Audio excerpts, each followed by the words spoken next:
আল্লাহর হাবিব সাল্লাল্লাহু আলাইহি ওয়াসাল্লাম বললেন, আয়েশা চলো আমরা মিটমাট করি, আমরা আর ঝগড়া না করি। আম্মা জান আয়েশা বললেন, ঠিক আছে চলেন মিটমাট করি। বিষ্ণু বললেন, ঠিক আছে একজনকে নিয়ে আসি যে দুজনের মাঝে মিটমাট করাই দিবে। কারে নিয়ে আসবো? ওমরে ফারুককে নিয়ে আসি। আম্মা জান আয়েশা বলে, না, ওমরও গালিদ, ওমরের মেজাজ গরম, আমার ভয় লাগে। সুবহানাল্লাহ পড়বেন না? বিষ্ণু বললেন, তাহলে তোমার আব্বারে নিয়ে আসি। কই নিয়ে আসেন, আব্বারে খুব ভাল লাগে। বিষ্ণু বললেন, ঠিক আছে তোমার কথাই রইলো, ওমরকে ডাকবো না, তোমার আব্বা আবু বকরকে নিয়ে আসবো। বিশ্বনবী মিটমাট করার জন্য সাইয়েদনা আবু বকর রাদিয়াল্লাহু তাআলা আনহুকে ডেকে নিয়ে আসলেন।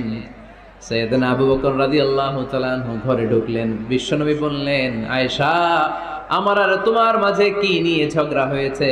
কথাটা কি তুমি বলবা নাকি আমি বলবো? আম্মা জান আয়েশা বলেন, আপনিই বলেন, তবে মিথ্যা বললেন না, যা ঘটছে ওইটাই বললেন। আবু বকর রাদিয়াল্লাহু তাআলা আনহু তো শুনে রেগে মেগে আগুন। কি